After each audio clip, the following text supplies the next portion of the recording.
Dduw grasol, Tyr dath fendith ar ein cyfarfod, siarad a'n calonau, yn yr emynau a ganwn, y gweddiau a gyflwynir, a'r darllen a deall dair, mwyn I ni fynd i'r byd wedi'n hadnewyddu, a thrwy ein byw, ddwy'n goleuni I eraill.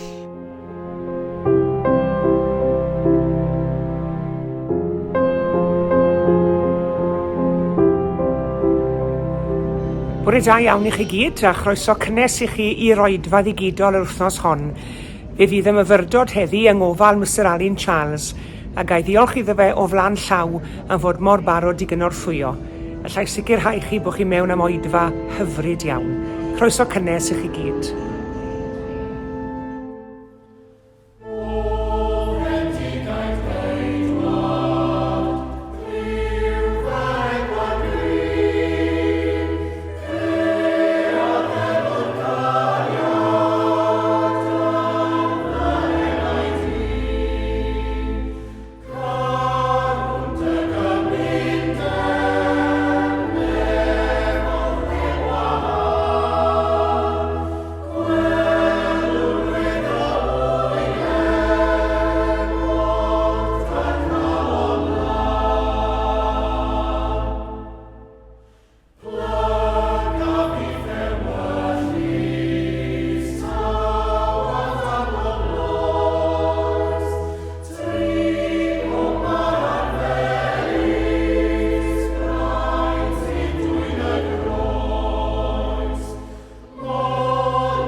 Colosied pennod 3.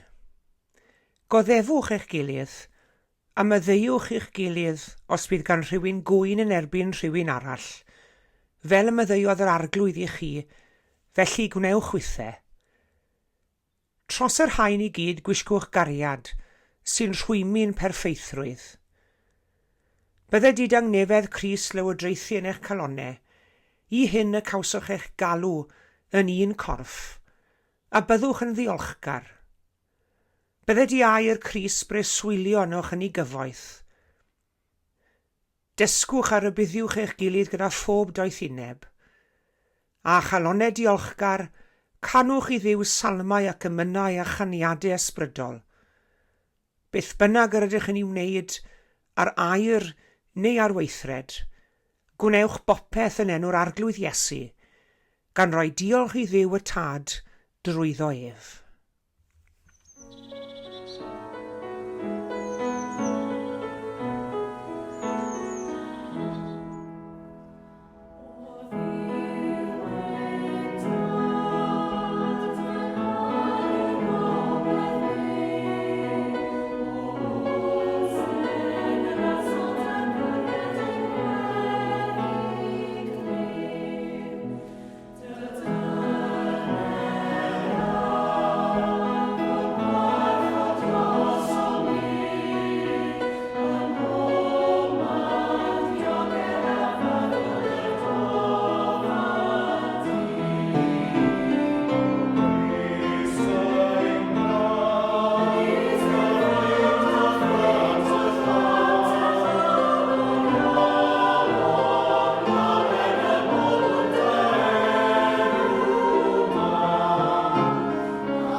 Tybed faint ydych chi'n wybod am frain? Wel, mae brain yn adar hynod o ddeallus. Mae llawer o driciau clyfar ganddyn nhw, yn cynnwys defnyddio darnau o bren a brigau i dynnu pryfed o goed a defnyddio papur sbwriel fel raca neu sbwn. Ond yn anffodus, mae nhw hefyd yn gallu dal dig. Ydych chi'r math o berson sy'n maddau ac yn anghofio'n gyflym? Neu ydych chi'n berson sy'n dal dig dros bethau bach a ddigwyddodd amser maith yn ôl? Os yw hynny'n wir, efallai bod rhywbeth gennych yn gyffredin i'r brain. Mae'r adar hyn yn gallu dal dig am flynyddoedd lawer yn erbyn y rhai sy'n ei cynhyrfu yn ôl rhai gwyddonwyr. A phe bai bran yn rhyw blymio i'ch cyfeiriad, neu'n crawcian yn ymysodol arnoch, bydde rhaid i chi ofyn i chi eich hunan, a ydych wedi gwneud rhywbeth i gynhyrfu'r aderyn arbennig hwnnw, neu rai o'i ffrindau, neu berthnasau. Dyw brain naillai ddim yn gallu maddau unrhyw ymddygiad bygythiol, neu maen nhw'n anfodlon i wneud hynny. Yn lle hynny, maen nhw'n defnyddio'u deallusrwydd cydnabyddedig, gan gynnwys cof eithriadol o dda am wynebau i fynd ar ôl y rhai sydd i can drin a rhefru arnyn nhw, mewn rhai achosion am flynyddoedd lawer. Hyd oes bran ar gyfartaledd yw tua 7 blynedd. Ond cyn iddi adael yr hen fyd yma, mae'n trosglwyddo i dig i frain eraill, ac fel y brain yn anffodus. Mae'n awledydd sy'n dal dig ers canrifoedd ac yn parhau i beidio a siarad â'i gilydd. Os trowch chi at Google, fe welwch chi restr o'r gwledydd hynny. Cymerwch gogledd a De Corea. A dyna chi Israel a Palestina. A dyna chi Wcrain a Rwsia. Wel, gellir mynd ymlaen ac ymlaen. Mae cannoedd o filoedd wedi cael eu lladd yn uniongyrchol mewn gwrthdaro yn y 2020au. Mae miliynau mwy wedi cael eu hanafu i dadleoli, i gadael yn amddifad, i cam drin, i gadael yn marw o newyn, a'i trawmwteiddio. Wel, mae arweinwyr a chyfundrefnau rhyngwladol wedi methu creu heddwch yn y byd. Mae'r heddwch a gynhelir gan y byd yn rhwydd i'w ddifetha a'i golli. Mae'n ddibynnol ar ffactorau allanol, gan ei wneud yn fregus ac yn agored i newid. Dywedodd rhywun unwaith fod heddwch byd eang yn debyg i flodau man sy'n blodeuo am gyfnod byr. Mae'n gallu dod â thawelwch mewn amgylchiadau ffafriol, ond mae'n diblannu'n syth os daw helbyl. Rhywbeth arwynebol yw'r heddwch hwn, yn ddibynnol ar amgylchiadau allanol, a hawdd iawn dylanwadu arno gan natur di-ddal y byd. Wel, i grynhoi, bod heddwch bydol yn gallu cynnig tawelwch dros dro, a diolch am hynny, yn y pen draw, nid yw'n ddigonol i greu heddwch parhaol a boddhad gwirioneddol mewn cyd-destun ysbrydol. Fel rydyn ni'n ei weld mor aml, buan iawn y mae pethau'n gallu troi'n draed brain. Fel Cristnogion, mae gen i'n gyfrifoldeb unigryw i hyrwyddo heddwch yn y byd. Dysgodd Iesu ni bwysigrwydd cariad a maddeuant, ac mae trwy ymarfer yr hyn a ddysgu'r gennym o'r dysgeidiaethau hyn y gallwn wneud gwahaniaeth gwirioneddol. Mewn byd sydd wedi lenwi ar rhaniadau, mae gan Gristnogion yrynnu i ddod â phobl at ei gilydd a chreu cymdeithas fwy unol heddychlon. Iesu Grist, mab Duw yn y cnawd yma ar y ddaear, a bregethodd negeseuon o gariad am y ddeiant, yr hanfodion i greu byd heddychlon. Yn gyntaf, cariad. Pan mae Iesu yn sôn am gariad yn y Beibl, mae'n golygu cariad agape. Ac mae'r term agape yn cyfeirio at gariad diamod. Mae Cristnogion yn credu mae dyma'r math uchaf o gariad, ac mae dyma'r cariad sydd gan Iesu at fodau dynol. Mae agape yn golygu yn bod yn teimlo cymaint o gariad at rhyw rai, nes yn bod yn ei rhoi nhw o flaen yn hunain. Mae dysgeidiaeth yn wocaf Crist am hyn yn dod o'r swper olaf yn yr Efengyl yn ôl Iowan. Mae Iesu yn rhoi orchymyn olaf i'w apostolion i garu ei gilydd. Yr wyf yn rhoi i chwi orchymyn newydd. Carwch eich gilydd fel y cerais i chwi. Felly, yr ydych chwithau i garu'ch gilydd. Os bydd gennych gariad tuag at eich gilydd, wrth hynny bydd pawb yn gwybod mae disgyblion i mi ydych. Mae Iesu yn gorchymyn i apostolion i garu pawb, yn union fel y gwnaeth e. Mae bod yn un o ddilynwyr Crist yn golygu dangos cariad diamod at bawb, gan gynnwys pobl sy'n gallu cael ei ystyried yn elynion. Wel, fe all caru eraill fod yn her, yn enwedig pan fydd gwahaniaethau'n codi. Ond fel Cristnogion, gallwn edrych at air Duw am arweiniad. Dyle'r cariad rydym yn ei rannu ag eraill adlewyrchu'r cariad sydd gan Grist ato ni, ac mae codi'n ysbryd ac yn adeiladu cymuned sydd seiliedig ar barch a dealltwriaeth. Byddai'n meddwl am eiriau anfarwol y cerddor a'r canwr Americanaidd Jimi Hendrix. When the power of love overcomes the love of power, the world will know peace. Ac mae'r dyfyniad hwn yn adlewyrchu'r syniad y gall blaenor ieithu cariad a thosturi dros yr awydd am bwer a rheolaeth arwain at fyd mwy cytun a heddychlon. A chariad Crist sydd ar grym i droi sŵn a flafar yn byd yn gampwaith cydseiniol melodaidd. Ac yn ail, maddeuant. Fel Cristnogion, credwn ym mhŵer maddeuant, oherwydd i Iesu i ddangos ar y groes. Ac mae'r Beibl yn gorchymyn i ni faddau i eraill. Pan fyddwn yn maddau i eraill, rydyn ni'n rhyddhau yn hunain o faich dicter a chasineb.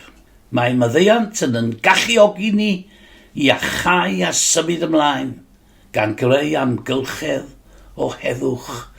Trwy faddau eraill, gallwn dorri'r cylch trais a hyrwyddo byd mwy heddychlon. Mae maddeuant yn offeryn pwerus ar gyfer creu heddwch. Does dim un weithred yn fwy anodd na maddau rhywun, yn enwedig os ydyn nhw wedi brifo rhywun. Mae dangos maddeuant yn dangos cariad. Mae maddeuant wrth braidd gwerthoedd Cristnogol, gan annog credinwyr i ochlwng gafel a'r gasineb a dicter. Mae cymhwyso'r egwyddor hon i wrthdaro rhyngwladol yn gofyn am barodrwydd i faddau cwynion y gorffennol a gweithio tuag at gymod. A gall yr eglwys chwarae rhan ganolog wrth hyrwyddo dialog a hwyluso maddeuant ymhlith cenedlaeth, gan feithrin amgylchedd sy'n ffafriol i heddwch parhaol. Os ydyn ni'n gwbl onest, byddai'n rhaid i ni dderbyn Hyd yn oed heddiw, fod y dysgeidieithau hyn yn mynd yn erbyn yn dymuniadau anhagweddau cnawdol yn hunain. Pan fydd rhywun yn ein niweidio ni, neu rhywun yr ydym yn ei garu, rydym ni am daro nôl. Ond nid trwy daro nôl neu ddial y mae sicrhau heddwch. Cariad a thosturi yw'r llwybr i heddwch. Yn anffodus, mae gormod ohonon ni o hyd yn rhy debyg i'r brain. Mae creu byd heddychlon yn daith barhaus i Gristnogion. Mae gofyn i ni fyw yn ôl dysgeidiaeth Iesu am garu a charedigrwydd, ymarfer meddiant a chymod, a gweithio tuag at undod ymhlith yn cyd gredinwyr. Mae hefyd yn gofyn i ni fod yn gyfranogwyr gweithredol, yn hyrwyddo heddwch yn ein bywydau beunyddiol, a chwilio am gyfleoedd i ddysgu a thyfu fel y gallwn wneud hyn yn fwy effeithiol. Drwy fabwysiadu'r daith hon, gallwn wneud argraff barhaol a chyfrannu at greu byd mwy heddychlon ar gyfer cenedlaethau'r dyfodol.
Gweddiwn. Ein tad, cynorthwyan i'r munudau hyn i feddwl yn unig amdana ti. Cadw ni rhag i'n meddyliau grwydro, a rhag i feddyliau ofer ein rhwystro rhag wrando. Rhoi ni feddyliau agored a chalonau glân. Tyn ymaith o'n calonau ein tad, bob balchder ac ymffrost, pob meddwl uchelfrydig ac ofer, pob awydd i esgysodi'n hunain am ein pechodau, neu gymharu'n hunain drahais ag eraill. Yn hytrach, cymorth ni ddilyn yn ffyddlon esiampl ein gwaredwr a'n harglwydd Iesu Grist, a gadael i'w ostengeiddrwydd ddod o hyd i fynegiant yno ni. Disgi ni mai o ymostwng y mae ni gael ein dyrchafu, ac o blygu y cawn ni'n codi.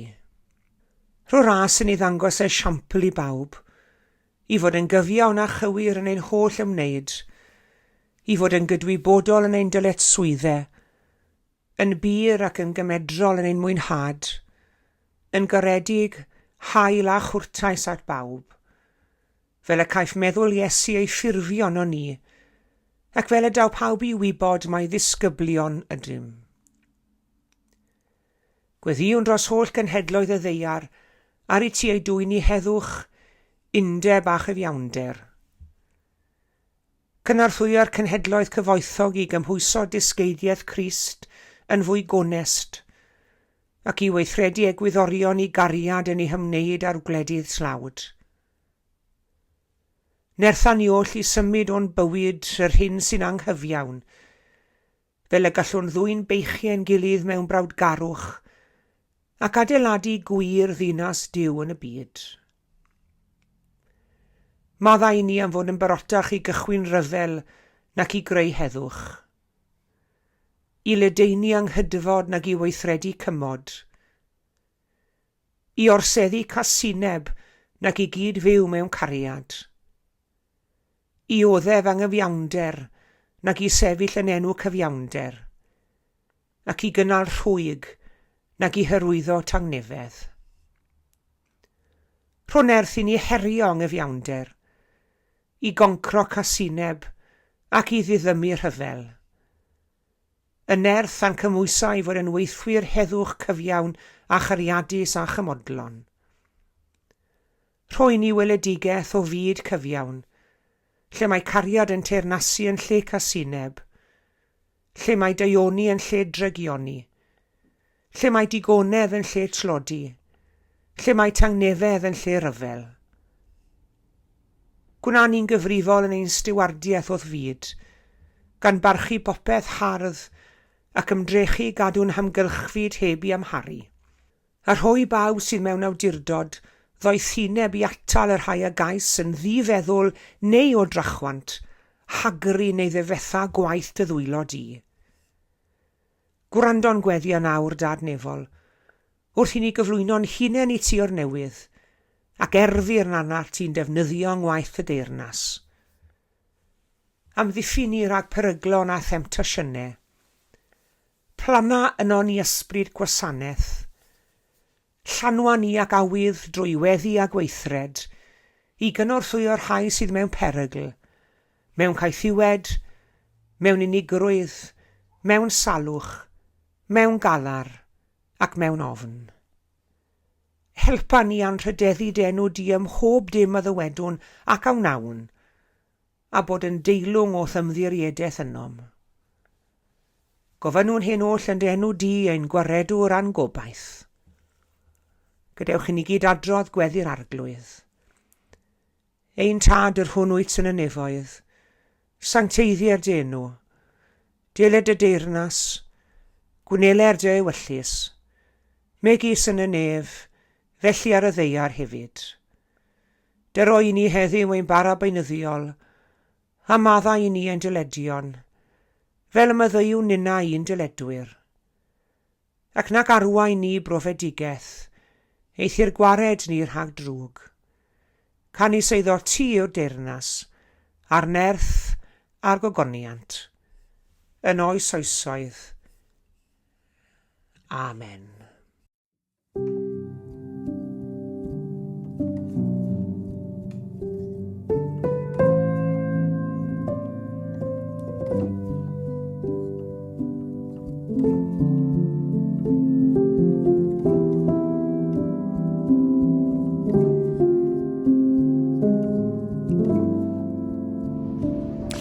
Diolch yn fawr iawn i chi gyd am eich cwmni yn yr oedfa heddi. Tan y Sul nesaf, cadwch yn ddiogel ac yn iach, a diolch o galon i Alun am y myfyrdod hyfryd. Gras ein harglwydd Iesu Grist a chariad Duw a chymdeithas yr ysbryd glân, a fyddo gyda ni oll. O wlad Llai, hwy fawr am y tro, welech chi nôl yng Nghyfyrddin dy Sul nesaf.